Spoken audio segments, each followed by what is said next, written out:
Hello everyone. So, ito ang aking new content for tonight. So, younger pa ako that time. At that time of my picture, wala pa akong puting buhok dito guys. So, yan siya. Maganda pa yung buhok ko. Pretty pa ako dito. Walang ka-stress.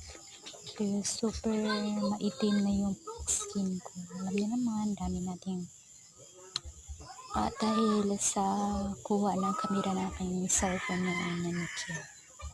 Yeah. And then, itong bahay na to is bahay ng aking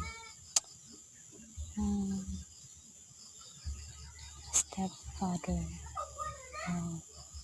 So, sana magustuhan nyo ito guys. Do not forget to